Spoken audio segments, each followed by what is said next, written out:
तो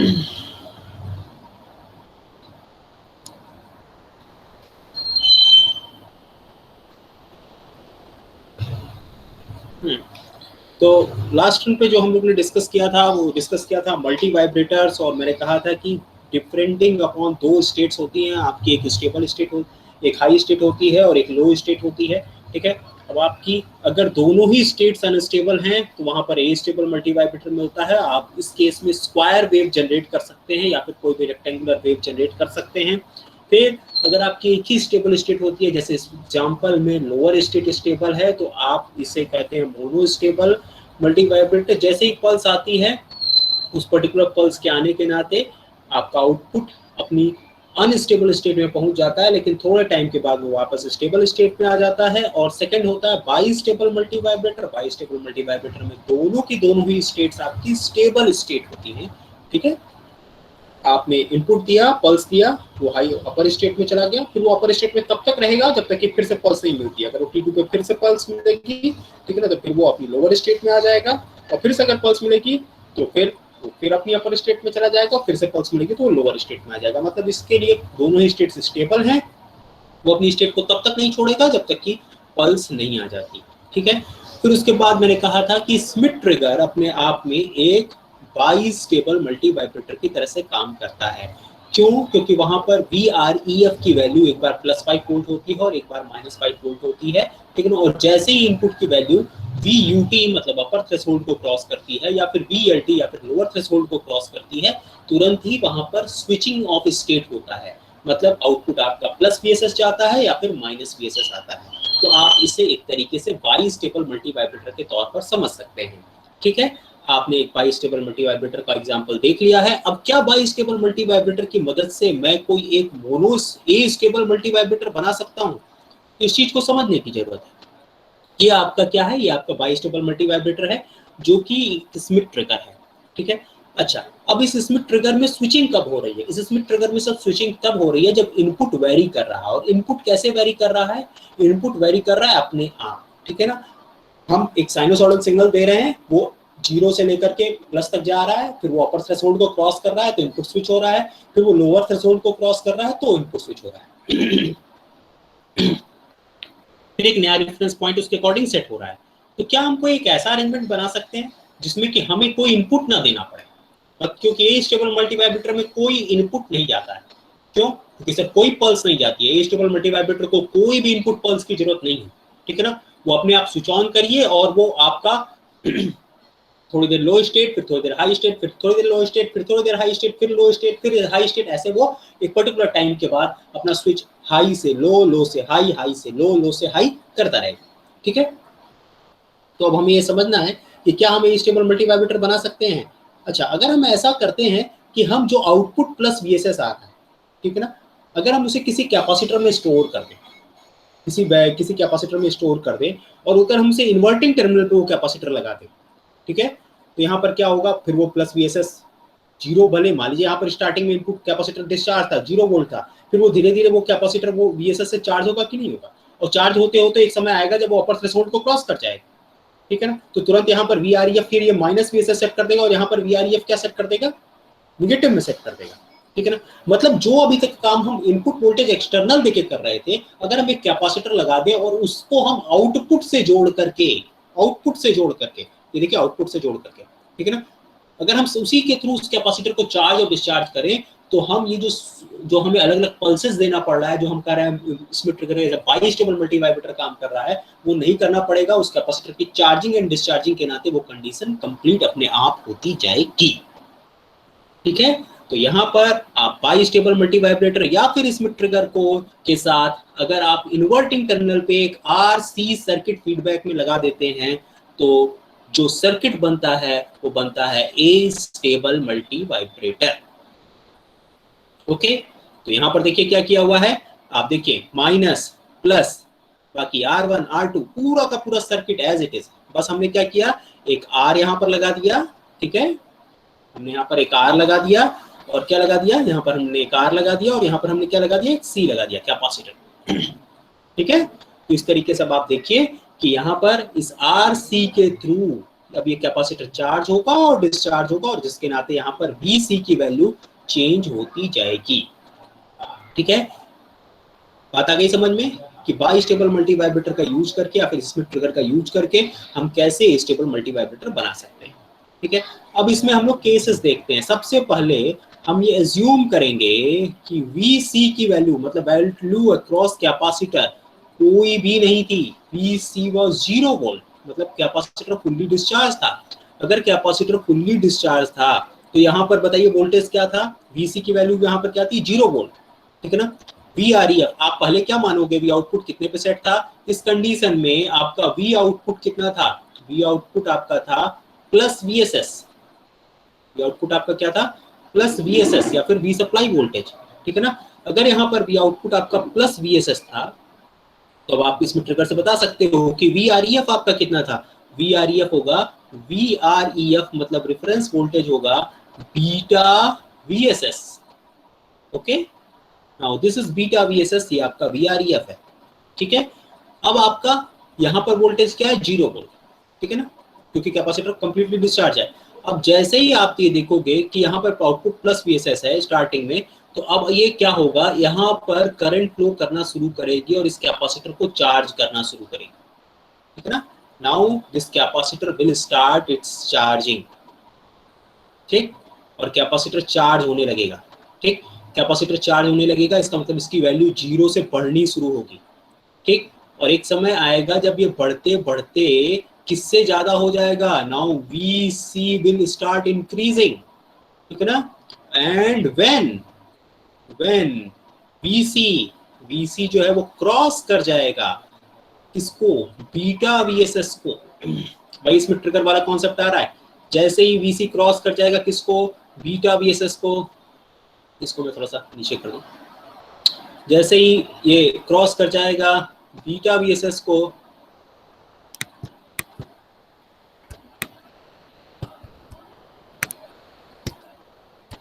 होता है V आउटपुट के। हम लोगों ने स्टार्टिंग में माना कि यहाँ पर कैपेसिटर कंप्लीटली डिस्चार्ज था। कैपेसिटर कंप्लीटली डिस्चार्ज था मतलब उसके क्रॉस कोई भी वोल्टेज नहीं था, और V आउटपुट की वैल्यू क्या थी, प्लस VSS थी। ठीक है, तो इस केस में यहाँ पर जो VREF सेट होगा वो VREF की वैल्यू क्या होगी, VREF की वैल्यू होगी beta VSS। Okay, beta VSS होगी। जैसे जैसे अब आप क्या करेंगे, जैसे ही यहाँ पर बीटा VSS आएगी वैल्यू, ठीक ना, V आउटपुट आपका क्या है, प्लस VSS है, तो यहाँ पर इस प्लस VSS के थ्रू, यहाँ पर RC के थ्रू ये कैपेसिटर चार्जिंग शुरू करेगा। ठीक है ना, कैपेसिटर चार्जिंग कहाँ से स्टार्ट करेगा, कैपेसिटर चार्जिंग 0 वोल्ट से स्टार्ट करेगा, और कहाँ तक पहुंचना चाहेगा वो VSS या फिर VCC तक पहुंचना चाहेगा। यहाँ पर VSS यूज कर रहे हैं तो वो VSS तक पहुंचना चाहेगा। मतलब उसका इनिशियल वोल्टेज यहाँ पर कितना रहा होगा, उसका इनिशियल वोल्टेज 0 वोल्ट रहा होगा, और वो फाइनल कितना अचीव करना चाह रहा होगा, वो कैपेसिटर फाइनली VCC अचीव करना, VSS अचीव करना चाह रहा होगा। मतलब ये है कि यहाँ पर अगर आप देखिए कि आपका V आउटपुट था, ठीक है ना, ये आपका V आउटपुट यहाँ पर VSS था, तो अब ये कैपेसिटर 0 वोल्ट से अगर स्टार्ट किया होगा तो वो यहाँ पर VSS अचीव करना चाह रहा होगा RC टाइम कांस्टेंट के साथ। लेकिन जैसे ही यहाँ पर ये वोल्टेज, पर्टिकुलर वोल्टेज VC का, जैसे ही VC का वोल्टेज क्या होगा, ज्यादा होगा VREF से।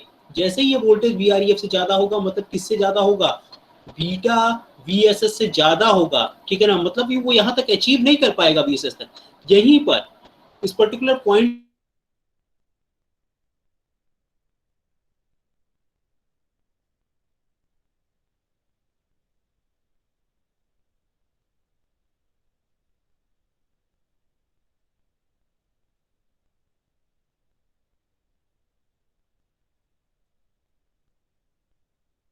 आउटपुट आपका हो जाएगा माइनस VSS। जैसे ही आपका आउटपुट यहाँ पर V आउटपुट क्या हो जाएगा, माइनस VSS हो जाएगा।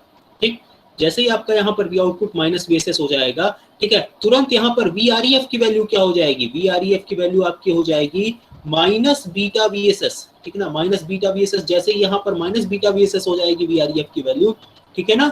अब ये कैपेसिटर, चूंकि यहाँ पर ऑलरेडी ये बीटा VSS तक चार्ज हो गया, अब कैपेसिटर का वोल्टेज कितना है, बीटा VSS है। ठीक ना, अब वो क्या करने लगेगा, डिस्चार्ज करना शुरू करेगा। क्यों, क्योंकि अब यहाँ पर आउटपुट पे वोल्टेज आपको क्या मिल रहा है, माइनस VSS मिल रहा है। ठीक है ना, आउटपुट पे वोल्टेज आपको क्या मिल रहा है, माइनस VSS मिल रहा है। तो अब ये कैपेसिटर डिस्चार्ज करना शुरू करेगा। मतलब ये जो कैपेसिटर है वो क्या वोल्टेज शुरू करेगा, ये प्लस बीटा वीएसएस जो कि उसका स्टार्टिंग वोल्टेज था उससे स्टार्ट करना शुरू करेगा। और कितने वोल्टेज से वो कैपेसिटर चार्ज हो रहा है, माइनस वीएसएस से चार्ज हो रहा है, ठीक है ना। तो इनिशियली वो beta VSS positive beta VSS से शुरू करेगा और वो पहुंचना कहां तक चाहेगा, माइनस वीएसएस तक पहुंचना चाहेगा, ठीक है ना। मतलब ये इसकी इनिशियल वैल्यू होगी और ये इसकी क्या होगी, ये इसकी फाइनल वैल्यू होगी जो कैपेसिटर चाहेगा। लेकिन क्या वो फाइनल वैल्यू अचीव कर पाएगा, फिर से देखिए फिर वही काम होगा, ठीक है ना। जैसे ही ये वैल्यू, चूंकि जैसे ही ये वैल्यू माइनस बीटा वीएसएस से कम होगी, जैसे ही कैपेसिटर की वैल्यू फिर से माइनस बीटा वीएसएस से कम होगी, जैसे ही कैपेसिटर की वैल्यू के क्रॉस वोल्टेज की वैल्यू, जैसे ही वीसी की वैल्यू क्या होगी, लेस होगी, किससे, माइनस बीटा वीएसएस से। वो माइनस वीएसएस तक अचीव करना चाह रहा था, लेकिन जैसे ही वो वैल्यू माइनस बीटा वीएसएस से कम होगी, तुरंत ही यहाँ पर अगेन वी आउटपुट क्या हो जाएगा, वी आउटपुट आपका हो जाएगा प्लस वीएसएस, ठीक है ना। और जैसे ही आउटपुट प्लस वीएसएस होगा, फिर वो क्या करेगा, फिर वो वही काम करेगा। जैसे ही आउटपुट आपका प्लस वीएसएस होगा, तुरंत वो वीआरईएफ को क्या सेट कर देगा, वीआरईएफ को फिर वो सेट कर देगा बीटा वीएसएस, ठीक है ना। जैसे ही वो बीटा वीएसएस स्विच करेगा तो तुरंत यहाँ पर वी आउटपुट प्लस वीएसएस हो गया है। अब कैपेसिटर के अक्रॉस वैल्यू कितनी है, कैपेसिटर के अक्रॉस जो वैल्यू है वो है माइनस बीटा वीएसएस। कैपेसिटर के अक्रॉस जो वैल्यू है वो क्या है, माइनस बीटा वीएसएस। मतलब अब कैपेसिटर माइनस बीटा वीएसएस से चार्ज होना शुरू करेगा, कहां के लिए, वीएसएस के लिए, कहां के लिए, वीएसएस के लिए। लेकिन क्या वो वीएसएस तक चार्ज हो पाएगा, फिर नहीं हो पाएगा, ठीक है। फिर वो वहां पर कहां होगा, जैसे ही वो पॉजिटिव बीटा वीएसएस तक पहुंचेगा, तुरंत फिर से वहां पर स्विचिंग हो जाएगी। मतलब कैपेसिटर चार्ज कहां से करेगा, हम लोग समझने के लिए जीरो से स्टार्ट किए थे। एक्चुअल में कैपेसिटर कहां से चार्ज होना शुरू होता है, माइनस बीटा वीएसएस से चार्ज होना शुरू होता है। और कहां तक चार्ज होता है, बीटा वीएसएस तक चार्ज होता है। और जब डिस्चार्जिंग का समय होता है तो वो कहां से डिस्चार्ज होता है, बीटा वीएसएस से डिस्चार्ज होना शुरू होता है। और कहां तक डिस्चार्ज होता है, माइनस बीटा वीएसएस तक डिस्चार्ज होता है, ठीक है ना। जब कैपेसिटर चार्ज हो रहा होता है, मतलब जब वो कैपेसिटर के across voltage minus beta VSS से प्लस वीएसएस बीटा वीएसएस तक जा रहा होता है, भले ही वो प्लस बीटा वीएसएस तक पहुंचता है, लेकिन वो चार्ज कहां तक होना चाहता है, वो वीएसएस तक चार्ज होना चाहता है, ठीक है। जब माइनस बीटा वीएसएस से कैपेसिटर के अक्रॉस वोल्टेज बीटा वीएसएस का समय जा रहा होता है, तो उस समय आउटपुट आपका क्या होता है, प्लस वीएसएस होता है, ठीक है ना। और जिस समय डिस्चार्जिंग हो रही होती है, आउटपुट आपका क्या होता है, माइनस वीएसएस होता है, ठीक है। तो यही एक ग्राफ है, कैपेसिटर वोल्टेज और आउटपुट वोल्टेज का ग्राफ आपको यहाँ पर शो किया गया है। ये देखिए, ये कैपेसिटर वोल्टेज, जैसे देखिए ये प्लस बीटा वीएसएस से माइनस बीटा वीएसएस का ट्रेवल यहाँ पर कर रहा है, प्लस बीटा वीएसएस से माइनस बीटा वीएसएस का ट्रेवल हो रहा है, ठीक है ना। इस समय प्लस बीटा वीएसएस से माइनस बीटा वीएसएस का ट्रेवल हो रहा है। यहाँ पर देखिए आउटपुट क्या है, माइनस वी सेट है। और जैसे ही यहाँ पर प्लस बीटा वीएसएस से माइनस बीटा वीएसएस से प्लस बीटा वीएसएस का ट्रेवल हो रहा है, आउटपुट क्या है, प्लस वीएसएस, ठीक है ना। सिमिलरली जैसे ही माइनस बीटा वीएसएस से प्लस बीटा वीएसएस का ट्रेवल हो रहा है, आउटपुट क्या है, माइनस वीएसएस है। और फिर यहाँ पर आउटपुट क्या है, प्लस वीएसएस है। इस तरीके से by the help of that capacitor charging and discharging, ठीक है ना, हम लोग जो अभी तक इसमें ट्रिगर में आउटपुट वोल्टेज एक इनपुट वोल्टेज लगा के कर रहे थे, by the help of capacitor हम यहाँ पर ये कर पा रहे हैं, जिसके नाते बिना किसी इनपुट को दिए हुए हमें एक स्क्वायर वेव मिल रही है जो कि प्लस वीएसएस और माइनस वीएसएस के बीच में ऑसिलेट कर रही है, ठीक है। मुझे लगता है आपको चीजें क्लियर हो गई होंगी अभी तक, ठीक है।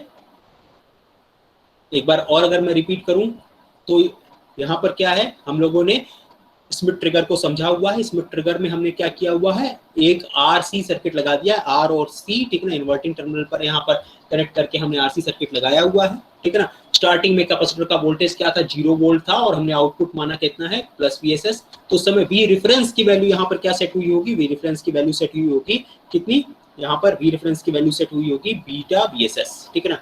अब जब यहाँ पर 0 वोल्ट था, तो अब ये कैपेसिटर चार्ज होना शुरू होगा, कैपेसिटर चार्ज होना शुरू होगा, क्योंकि यहाँ पर वोल्टेज क्या है, प्लस वीएसएस है, ठीक है ना। यहाँ पर वोल्टेज प्लस वीएसएस है, तो ये चार्ज होना शुरू होगा, ठीक है। अब ये चार्ज होना शुरू हुआ साहब, ठीक है, चार्जिंग शुरू हुई, 0 से लेकर के कहां तक जाएगा, बीटा वीएसएस से जैसे ही ऊपर जाएगा, इन्वर्टिंग वाले टर्मिनल पे ज्यादा वोल्टेज जाएगा, क्योंकि रेफरेंस पे वोल्टेज कितना है, बीटा वीएसएस है। जब इन्वर्टिंग वाले टर्मिनल पे ज्यादा वोल्टेज जाएगा, तुरंत आउटपुट जो प्लस वीएसएस था वो क्या हो जाएगा, माइनस वीएसएस हो जाएगा। जैसे यहाँ पर आउटपुट माइनस वीएसएस हुआ, यहाँ पर रेफरेंस वोल्टेज भी तुरंत चेंज हो जाएगा, क्या हो जाएगा, माइनस बीटा वीएसएस हो जाएगा, ठीक है ना। और जैसे यहाँ पर we reference minus beta VSS हुआ और यहाँ पर आउटपुट अब क्या है माइनस VSS है, तो अब ये कैपेसिटर के क्रॉस वोल्टेज क्या है बीटा VSS है, वो डिस्चार्जिंग शुरू करेगा। ठीक है, कहां तक डिस्चार्जिंग शुरू करना चाहे, प्लस बीटा VSS से शुरू होकर के वो माइनस VSS तक जाना चाहेगा, लेकिन जैसे ही वैल्यू माइनस बीटा VSS से कम होगी, ठीक, वैसे ही फिर इन्वर्टिंग वाले टर्मिनल पे कम वोल्टेज हो जाएगा, रेफरेंस वाले वोल्टेज पे ज्यादा वोल्टेज हो जाएगा।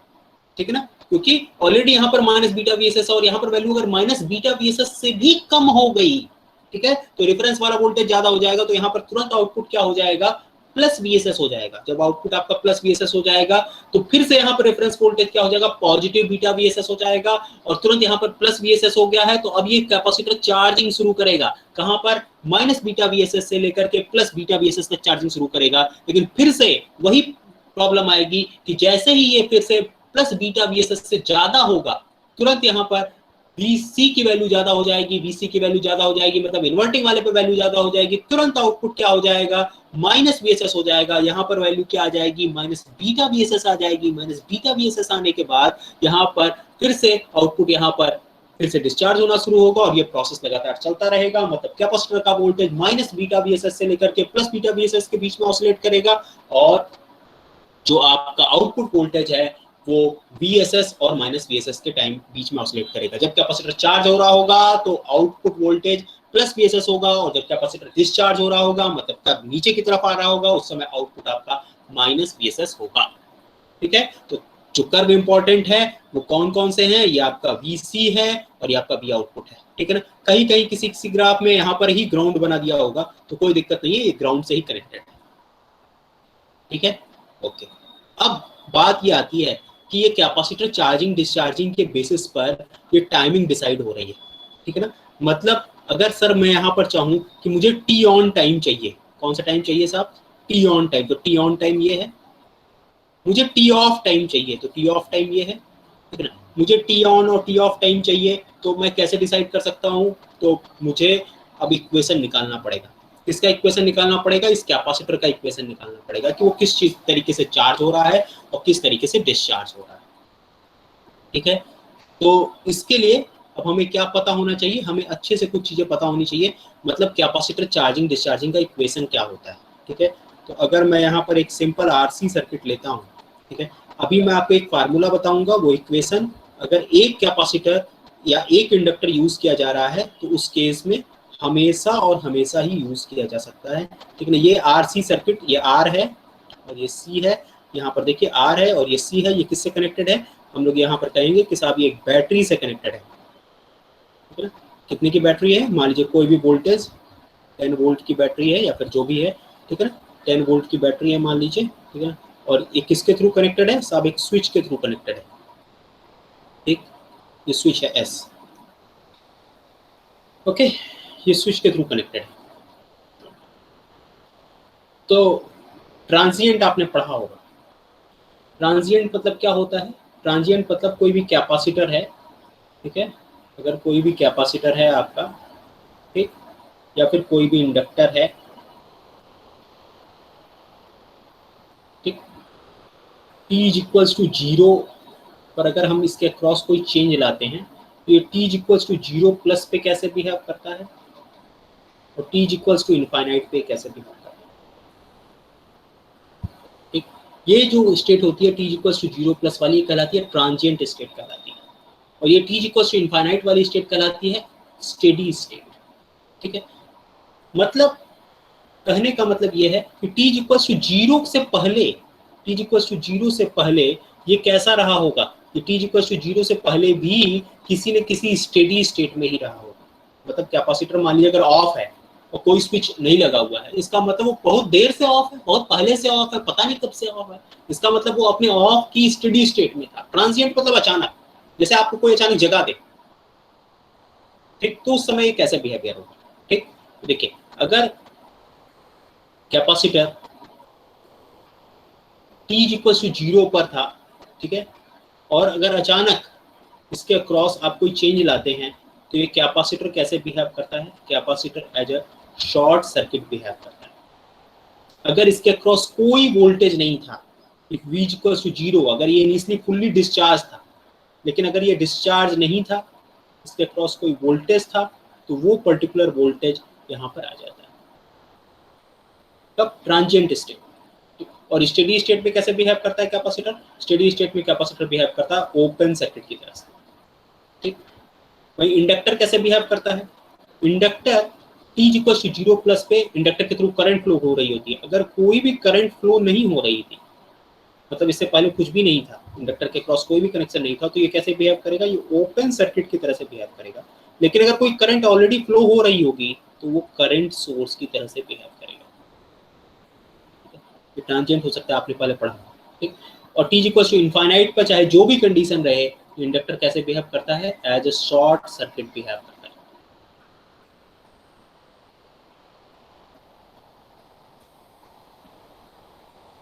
ठीक है। इंडक्टर कैसे बिहेव करता है? As a short circuit behave करता है। तो आप ये समझ सकते हो कि कैपेसिटर स्टेडी स्टेट में वैसा ही बिहेव करता है जैसा दिखता है। तो कैसा दिखता है? देखिए गैप दिख रहा है ना, ओपन सर्किट की तरह से दिखता है, ओपन सर्किट की तरह से बिहेव करता है, ठीक है। और इंडक्टर कैसा दिखता है? इंडक्टर देखिए एक वायर की तरह से दिखता है, तो ये भी कैसे बिहेव करेगा? ये देखिए एक वायर की तरह से दिखता है, यहाँ पर एक वायर की तरह से दिख रहा है आपको, वायर की तरह से दिख रहा है। तो यहाँ पर स्टेडी स्टेट में शॉर्ट सर्किट की तरह से बिहेव करता है, ठीक है ना।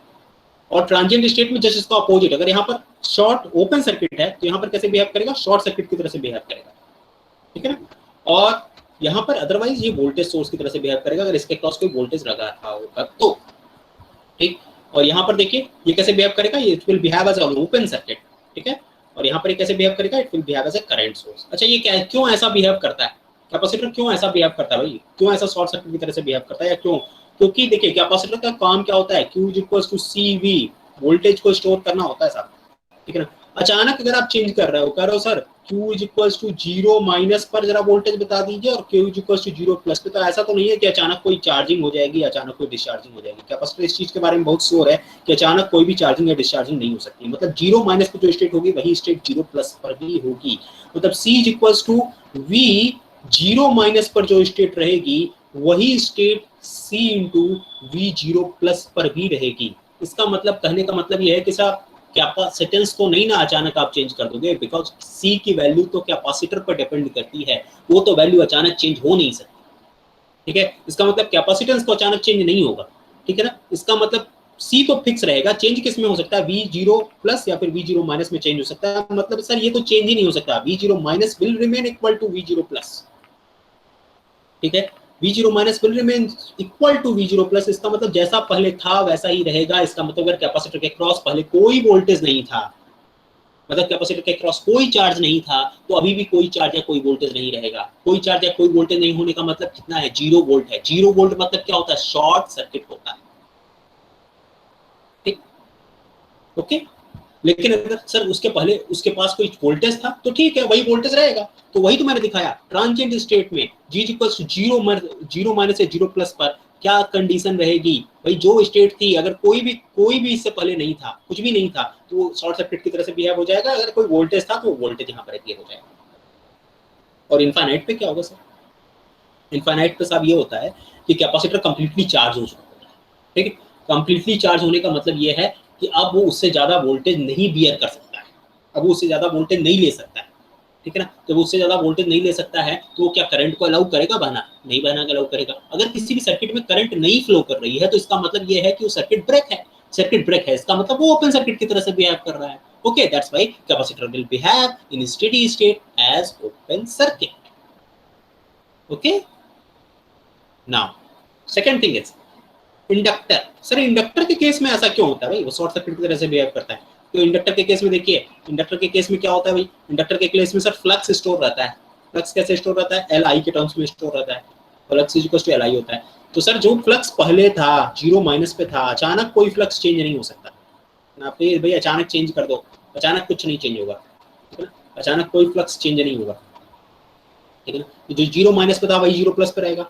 तो सर इंडक्टेंस चेंज हो जाएगा क्या? नहीं, इंडक्टेंस तो भैया नंबर ऑफ कॉइल पे डिपेंड करता है, ठीक है ना, उसके डायमीटर पे डिपेंड करता है, उसकी लेंथ पे डिपेंड करता है, ये तो चेंज नहीं होने वाला, ठीक है। तो Li0 minus is equals to Li0 plus, मतलब L तो सेम है सर, तो L सेम है, इसका मतलब I0 minus is equals to I0 plus, मतलब I0 minus will remain equal to I0 plus, I0 minus will remain equal to I0 plus.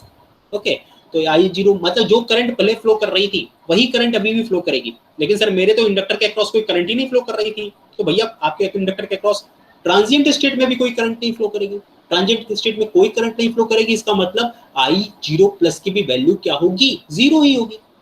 लेकिन sir मेरे इंडक्टर में तो करंट फ्लो कर रही थी। ओके, तो आपके इंडक्टर में जो पहले करंट फ्लो कर रही थी वो करेगी। ठीक है, ओके।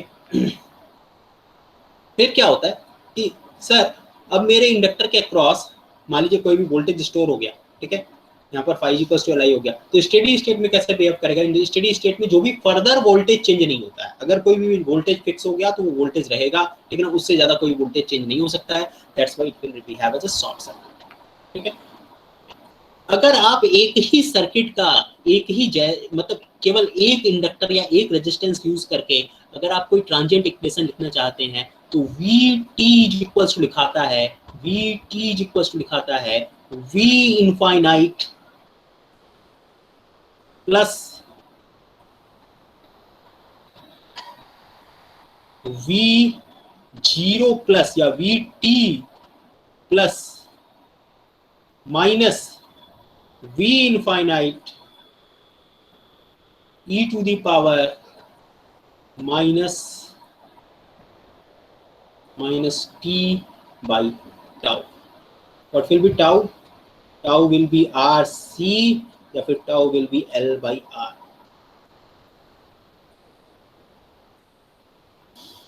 ओके, यहाँ पर कैपेसिटर यूज कर रहे हैं तो tau की वैल्यू RC। ओके, तो यही चीज हम यहाँ पर यूज करने जा रहे हैं। तो सर आप मुझे ये क्यों बताए, यहाँ पर ये सब क्यों बताए? तो सब समझने की बात है, क्योंकि अब मुझे एक कैपेसिटर के चार्जिंग और डिस्चार्जिंग इक्वेशन को लिखना पड़ेगा।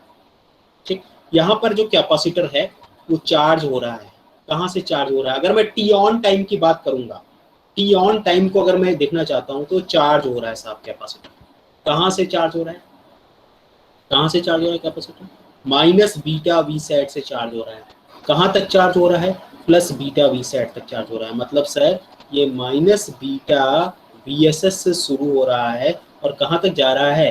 Plus beta V S s तक जा रहा है। लेकिन सर ये ऐसा नहीं है कि minus beta V S s से plus beta V S s तक ही जाना चाहता था। ये जाना कहाँ तक चाहता था? उसके क्रॉस जो वोल्टेज कहाँ तक लगा हुआ था? वी एस एस तक लगा हुआ था। मतलब उसके क्रॉस जो वोल्टेज लगा हुआ था वो तो वी एस एस तक लगा हुआ था। मतलब जब कैपेसिटर ने चार्जिंग शुरू की तो उस समय उसकी इच्छा minus beta V S s से लेकर के वी एस एस तक पहुंचने की थी। ठीक, उसकी इच्छा ये नहीं थी कि वो क्या करे कि वो मतलब बीटा वी एस एस तक जाके रुक जाए। वो तो कंडीशन ऐसी अराइज हो गई कि plus beta V S s तक जाते ही स्विचिंग हो गई और minus beta V S s तक आ गई चीजें। इसका मतलब कि ये जो कैपेसिटर वोल्टेज कितने समय में यहाँ से यहाँ तक ट्रेवल कर रहा है, इसको अगर मुझे चेक करना है जो कि टी ऑन टाइम देगा मेरा, तो इस टी ऑन टाइम को गेट करने के लिए मुझे कैपेसिटर के क्रॉस वोल्टेज का इक्वेशन लिखना पड़ेगा। ठीक है, और वो कैपेसिटर के अक्रॉस जो वोल्टेज का इक्वेशन है वो कैसे लिखा जाएगा? देखिए V C T is equal to, transient कहां पर हुआ साहब? ट्रांजिएंट यहां पर हुआ, टी ऑन वाला ट्रांजिएंट कहां पर हुआ? यहां पर हुआ। ठीक है ना, तो आप लिखेंगे V C T is equal to V infinite, V C infinite, ठीक है, माइनस या प्लस, प्लस क्या हो जाएगा यहाँ पर? V C T plus, okay, minus of V C infinite e to the power minus T by tau. अब ये बताइए जरा, वी सी टी प्लस, इसका मतलब इससे पहले स्विचिंग के पहले इस पर्टिकुलर कैपेसिटर के पास वोल्टेज क्या था? तो आप बोलोगे सर इस पर्टिकुलर कैपेसिटर के पास वोल्टेज जो था वी सी टी माइनस जो था स्विचिंग से जस्ट पहले और स्विचिंग के जस्ट बाद, अगर आप इसे टी जीरो कह रहे हो या फिर वी सी टी जीरो प्लस कह रहे हो, ठीक है, ये वैल्यू कितनी थी? ये वैल्यू थी आपकी minus beta V S S. और वी सी इनफाइनाइट कितना था, वो कितने तक वोल्टेज होना चाह रहा था अपना, वो वोल्टेज जो होना चाह रहा था वो चाह रहा था वी एस एस तक। ठीक है, तो अगर अब आप कैपेसिटर की इस पर्टिकुलर कैपेसिटर के चार्जिंग का इक्वेशन लिखना चाहते हो तो कैपेसिटर के चार्जिंग का इक्वेशन हो जाएगा we C T is equal to V C infinite that is equals to V S S, okay, plus यहाँ पर क्या आ जाएगा बताइए, क्या जाएगा, minus of beta, minus of beta V S S, ठीक है, फिर minus of V S S e to the power minus T by,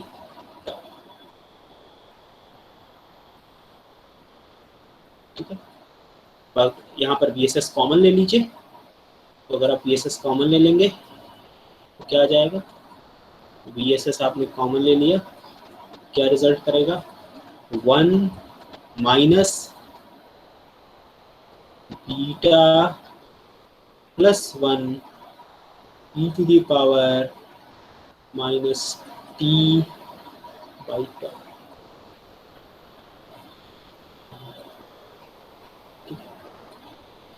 अब इस चीज को समझते हैं, टी ऑन टाइम अगर मुझे सेट करना है तो मैं इस टाइम को क्या मान लूं, मैं इस टाइम को मान लूं सर यहाँ पर जो टाइम था वो 0 सेकंड था, और यहाँ पर जो टाइम था वो क्या था, टी ऑन था, या फिर मैं इसे कैपिटल टी मान लेता हूँ, तो मैं इसे क्या मान लिया, कैपिटल टी, मैंने इसे कैपिटल टी मान लिया या फिर टी ऑन अभी के लिए मान लिया, ठीक है। तो कैपिटल टी है साहब और कैपिटल टी टी ऑन है, इसका मतलब इस पर्टिकुलर, जैसे यहाँ पर अब इस इक्वेशन में अगर मैं इस पर्टिकुलर इक्वेशन में जो मैंने लिखा हुआ है, इसका मतलब ये जो चार्जिंग डिस्चार्जिंग टाइम था ये कहाँ से शुरू हुआ था, 0 से शुरू हुआ था, ओके, तो ये इक्वेशन सही है, ओके। अब मैं यहाँ पर टी इक्वल्स टू अगर टी ऑन पे बात करना चाहता हूँ, और जिसे मैंने कहा है कि ये कैपिटल टी है, ठीक है, तो यहाँ पर बताइए जरा वी सी टी ऑन कितना है, V C T on, V C T on की वैल्यू है sir V beta V S S, V C T on की वैल्यू कितनी है, बीटा वी एस एस है, ओके ओके। तो यहाँ पर बताइए, अब आप यहाँ पर वी सी टी ऑन अगर रख देते हैं तो यहाँ पर बताइए क्या आ जाएगा, we C T on that is equals to आ जाएगा beta V S s is equal to V S s 1 plus beta plus 1 e to the power minus T by tau. तो टी की वैल्यू यहाँ पर क्या हो गई है, टी ऑन हो गई है, मतलब अब आप यहाँ पर टी की जगह कैपिटल टी या फिर टी ऑन लिख सकते हैं, ठीक है। वी एस एस से V S S cancel out हो जाएगा, ठीक है, आपका क्या आ जाएगा यहाँ पर, beta minus 1 is equal to beta plus 1 e to the power minus T by tau, ठीक है। अब अगर आप इसको ई वाले को एक साइड ले जाइए, e to the power minus T by tau is equal to आ जाएगा beta minus 1 divided by beta plus 1, okay. अब दोनों साइड का हम नेचुरल लॉग ले लें, तो नेचुरल लॉग और taking natural log of both side, ठीक, यहाँ पर क्या आ जाएगा, minus T by tau is equal to ln of beta minus 1 divided by beta plus 1। तो दिक्कत है कहीं पर, कोई समस्या किसी को?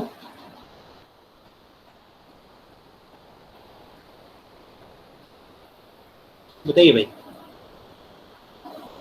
नहीं ना? अब अगर आप यहाँ पर इस माइनस साइन और टाउ को इधर कर दीजिए, तो T will be equal to, जो कि टी ऑन टाइम है, T on time will be equal to tau अगर मल्टीप्लाई होगा तो आर सी हो जाएगा। माइनस साइन अगर आप अंदर ले जाएंगे एल एन के, तो ये इसके न्यूमरेटर को डिनोमिनेटर बना देगा, मतलब beta plus one divided by beta minus one. Okay, so यहाँ पर टी ऑन टाइम आपका सेट हो जाएगा, t on time is equals to r c l n beta plus one divided by beta minus. Okay, ठीक है। इस तरीके से आप चार्जिंग टाइम का इक्वेशन लिख सकते हैं, वीसी के चार्जिंग का इक्वेशन लिख सकते हैं। तो वीसी के चार्जिंग का इक्वेशन में आपको जो हमने ट्रांजिएंट का इक्वेशन पढ़ाया, ट्रांजिएंट का इक्वेशन मतलब कोई भी ट्रांजिएंट सर्किट हो, एलसी हो, आरसी हो, कोई सी, सॉरी एलसी नहीं, आरएल हो या फिर आरसी सर्किट हो, तो उस टाइप का अगर कोई भी ट्रांजिएंट इक्वेशन लिखना हो तो we T is equal to क्या होता है, we infinite plus V transient वाला टाइम, मतलब V T zero plus minus we infinite e to the power t minus tau, e to the power minus T by tau. ठीक है ना? तो उसी को हमने यहाँ पर अप्लाई किया और उसमें हम लोगों ने कहा कि सर वी सी टी जीरो प्लस, तो हमने कहा कि अच्छा ठीक है, जब स्विचिंग हो रही थी ना उसको मैंने जीरो ही टाइम मान लिया, जीरो माइनस पे वैल्यू क्या थी, minus beta V S s थी, तो वही वैल्यू यहाँ पर क्या आ जाएगी, plus beta V S s आ जाएगी। और कैपेसिटर मैक्सिमम कितने तक चार्ज होना चाहता था, plus beta V S s तक चार्ज होना चाह रहा था। इसका मतलब वहां पर वी इनफाइनाइट की वैल्यू आप plus beta V S S नहीं लिखोगे, क्या लिखोगे, वी एस एस लिखोगे। ठीक, तो जब आपने वीसीटी का इक्वेशन बनाया तो वो चार्जिंग का इक्वेशन था, लेकिन जब आपने देखा कि सर चार्जिंग वीएसएस तक तो नहीं हो रही है, टी ऑन टाइम को जब आप सर्च करने गए तो आपने देखा सर टी ऑन टाइम पर, उस पर्टिकुलर टी ऑन टाइम पर, ये ग्राफ देखिए, इस पर्टिकुलर टी ऑन टाइम पर, ठीक है ना, तो यहाँ पर टी ऑन टाइम हम लोग कैलकुलेट कर रहे थे, तो इस पर्टिकुलर टी ऑन टाइम पर जो वोल्टेज था वो क्या था, बीटा वीएसएस था, और इसमें टाइम कितना लगा था, कैपिटल टी लगा था। तो हमने वो कैपिटल टी जो कि टी ऑन टाइम हमने सर्च कर रखा है, उसमें मैंने टी, स्मॉल टी की जगह मैंने क्या पुट कर दिया, स्मॉल टी की जगह हमने कैपिटल टी पुट कर दिया, और ठीक है ना, और यहाँ पर उस पर्टिकुलर में वोल्टेज कितना था, बीटा वीएसएस था। ठीक है ना, और इस तरीके से फिर हमने इक्वेशन को सॉल्व किया, और इस तरीके से जो इक्वेशन आया वो आया T on time is equals to RC ln beta plus one divided by beta minus one. ठीक है, चूंकि ए स्टेबल मल्टी वाइब्रेटर है, तो ए स्टेबल मल्टी वाइब्रेटर में आपका जो भी टी ऑन टाइम होगा और वो जो टी ऑफ टाइम होगा, दोनों का दोनों सेम होगा। जो टी ऑन टाइम होगा और जो टी ऑफ टाइम होगा, दोनों का दोनों सेम होगा। ठीक है, तो दोनों का दोनों सेम होगा। ठीक है, तो अब आप उसको सेम होने के नाते टी ऑफ टाइम भी निकाल सकते हैं। टी ऑफ टाइम अगर आप शुरू करेंगे तो स्टार्टिंग पॉइंट क्या रखेंगे, बीटा वीएसएस रखेंगे, ठीक है ना, और एंड पॉइंट क्या रखेंगे, माइनस वीएसएस रखेंगे, ठीक है ना, वीसी इनफाइनाइट। ठीक है, और जो आप कंपेयर करेंगे वो कहाँ पर करेंगे, माइनस बीटा वीएसएस पे कंपेयर करेंगे। ठीक है, अच्छा अगर आप beta plus one divide by beta minus one की वैल्यू निकालना चाहें तो आप निकाल सकते हैं। क्या आ जाएगी, बीटा की वैल्यू बताइए यहाँ पर क्या है, बीटा की वैल्यू वही पुरानी वाली है, बीटा इज इक्वल्स टू क्या है, beta is equals to R2 divided by R1 plus R2 है। ठीक है, R2 divided by R1 plus R2 है। ठीक है, तो इस तरीके से आप टी ऑन टाइम निकाल लिए, फिर आप क्या निकाल सकते हैं, टी ऑफ टाइम निकाल सकते हैं। अगर T on time T of time equal है तो ड्यूटी साइकिल बताइए आप कैसे निकालेंगे, ड्यूटी साइकिल अगर ओवरऑल टाइम पीरियड निकालना है तो ओवरऑल टाइम पीरियड क्या होगा, ओवरऑल टाइम पीरियड होगा T on plus T of. ठीक है ना, अगर ड्यूटी साइकिल आपको निकालना है तो ड्यूटी साइकिल आपको पहले से बता चुके हैं, duty cycle is equals to क्या होता है, duty cycle is equals to होता है T on divided by time period, that is equals to t on plus t off, ठीक है, into 100। तो जब भी बैलेंस्ड होगा तो उस केस में ये टी ऑन और टी ऑफ सेम आएगा, क्योंकि स्क्वायर वेव जनरेट करता है और स्क्वायर वेव जनरेशन के समय ये सेम आएगा। ठीक है, और अगर अब आप यहाँ पर beta plus one divided by beta minus one निकालना चाहते हैं, beta plus one divided by beta minus one अगर आप निकालना चाहते हैं तो क्या होगा बताइए, beta plus one divide by beta minus one, that is equals to R2 2R2 plus R1 divided by, ठीक है, R1।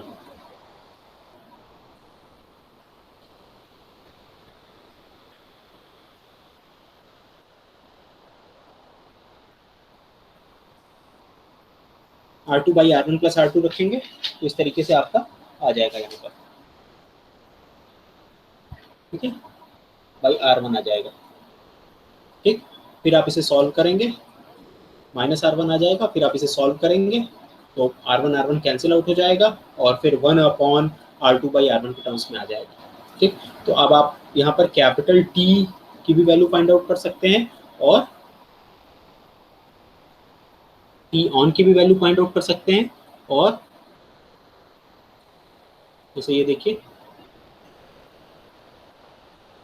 ओवरऑल टाइम पीरियड के लिए आप क्या करेंगे, सिंपली 2 से मल्टीप्लाई कर देंगे, ठीक है ना। बीटा की वैल्यू पुट करेंगे अगर आप, तो बीटा की वैल्यू पुट करने के बाद ये 1 + 2R2/R1 के टर्म्स में ये टर्म है। ठीक, तो ए स्टेबल मल्टी वाइब्रेटर में जो चीजें आपको याद रखनी है, वो कैपेसिटर का इक्वेशन कैसे निकालते हैं ये ज्यादा इंपॉर्टेंट है, उसको समझना ज्यादा इंपॉर्टेंट है, ठीक है ना। और कैसे वैल्यूज को पुट करते हैं, टी ऑन टाइम कैसे निकालते हैं, T on time T of time equal होता है तो कैपिटल टी क्या हो जाता है, T on plus T of हो जाता है, और इस तरीके से आप कैसे निकालते हैं ये सारी चीजें आप देख सकते हैं। कोई डाउट है किसी को?